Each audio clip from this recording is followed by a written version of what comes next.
What's up, everyone? You're tuned in to the channel Eps episode 120. This morning, I attended the launch of the Bonsai Expo over at the Embassy of Japan to Canada. It was an awesome and kind invitation, and my first time attending a bonsai exhibition, and it was incredible. I saw a lot of different bonsai species, and I talked to a lot of the individuals who are taking care um, and are essentially exhibitors of their bonsai plants, and was quite enlightening because coming just returned from the Banff Forum where my role was to talk about how arts influences or should add to the policy discourse. That event alone this morning about bonsai as a way of continuing the cultural exchange friendship between two nations, that is Canada and Japan, is a clear example of cultural exchange, cultural diplomacy through art and bonsai, and the method that goes behind taking care, the care and the dedication and love to maintain bonsai. It's a work of art. It's a craft, and it's something that all humans can appreciate and share the enjoyment of the meticulousness of this this form of art. So I chatted with a lot of the bonsai owners, and I tell you, like, I am no expert at all, but I can fully appreciate and understand the behind the scenes. And they were describing to me like how like each branch had to be wired, and to grow in a certain there are certain processes in which to maintain the bonsai. One person said like, they had this like this plant where it was almost literally almost dead, but like it had a really the root was so, the base was just so almost impossible to grow anymore, but by cutting parts of the root, exposing it, getting airflow into it, so that there's and also have enough moisture so that the roots can start to absorb the humidity and water balance. There's so much things that go behind the growth of a bonsai. And 5 years later, this beautiful plant is being exhibited at the Embassy of Japan, and it's such a beautiful story of like resilience, of nurture. And so of course, like this is and this is not just the first time they've been doing it. They've been doing it since like the inception of I believe it's the Ottawa Bonsai Society. It's been around since like 1984. So, and the Embassy of Japan in Ottawa has been with them from the get-go. So talking about friendship and building strong bonds between two countries for mutual understanding through the power of art.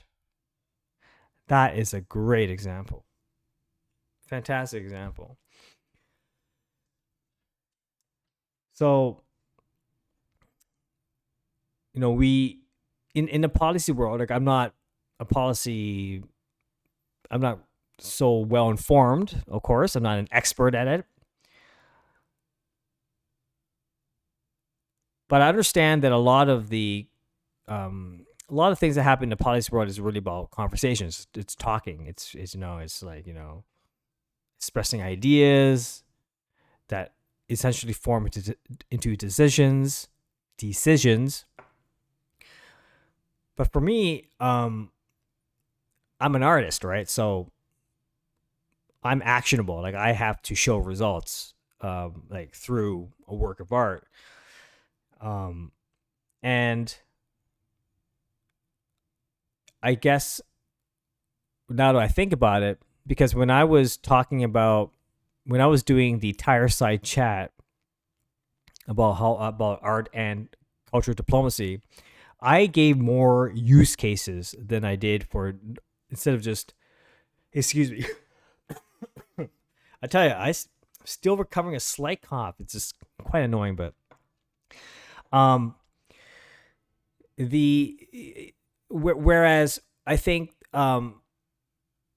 art, providing use case through a work of art, I think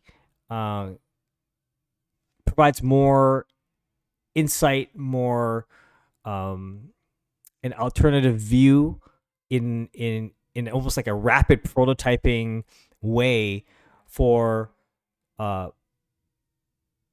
policy individuals to take a look at it and see how kind of like open up their mind into looking at innovative and creative ways to empower their decision making process.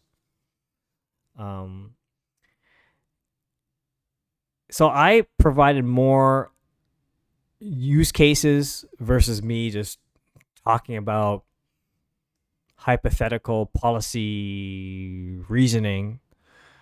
And I think that goes a long way. But honestly, this is probably one of the reasons why I love to go back to Japan often.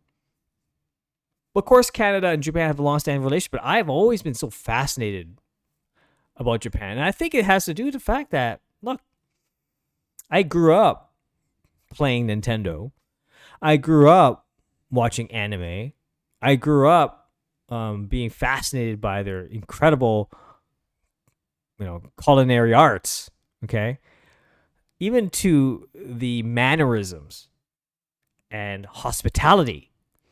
Talk about soft power diplomacy. Talk about cultural diplomacy.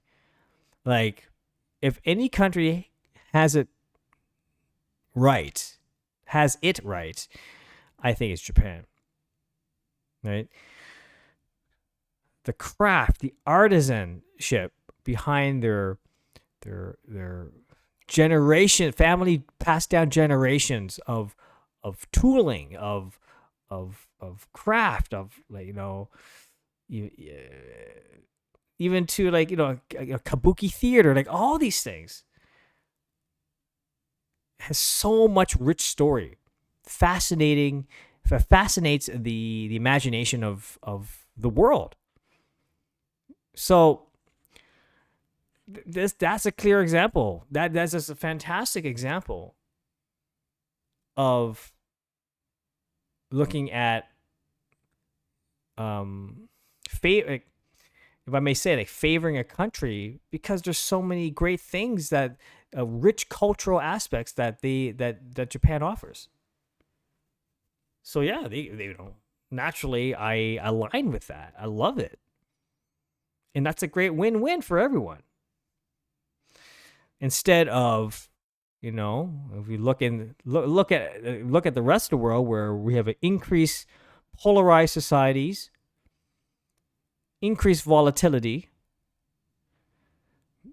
countries are not talking to each other. Instead, they're more intriguing, engaging warfare. So it's clear that through arts and culture is integral to start to mend and build peace, to build prosperity and peace amongst all countries. It's probably why we have the UN SDGs too. part of it is the culture. There's a culture package. Yeah, so it has to. So yeah, I mean, like, but I find that these sort of these things are often overlooked, and that's an so I see that as a huge opportunity, and also an opportunity to really make an impact for the world. Hmm. We need more of this, folks. We need more of this. Now, I'm just like blabbing. I'm just talking my mind. I don't know if I'm even making any sense to you folks, but this is my way of reflecting. And as I speak my mind, I myself, I am starting to, again, this is creative entrepreneur approach. I'm always thinking and developing new approaches, new pathways, new domain expansions, and the whole cultural diplomacy package is, uh, from what I have observed in the past, you know, 3 or 4 years so far, or maybe a little bit more, seem to I seem to be moving in a direction that's involving, uh, in such a capacity. It's quite interesting. I always like take a step back and assess myself and the sort of the milestones or the things that I've achieved, the things that I have gone through. That's why I have that's just one that's probably the main reason why I have EEPMON Arc 1, Arc 2, Arc 3, and Arc 4. Because as I mentioned, I can only see things like maybe 4 months at a time or 3 or 4 months at a time. Because when I go through each arc, then I reflect what has transpired in arc 3. This, and this. How about before? How about prior to that? How about prior to that? And then I'll make a more holistic assessment. Okay, well, it seems that there's some alignment and some crossing over between these sort of engagements that I've been doing. So there's something there. I don't know what it is. It's very fuzzy, but intuitively and based on my past performances, I do feel that I am going to this direction, okay? This or that direction, or even maybe a bit of both. So, the cultural diplomacy side of things is definitely, one thing that I seem to be carving out more. That's the right word. I'm carving more of my niche and exploring that aspect of it, which which is really fascinating. So, like I said, right? Like this year alone, engaged with a lot of national conversations and endeavors, policy discussions, soft power diplomacy, where art plays a role in all this.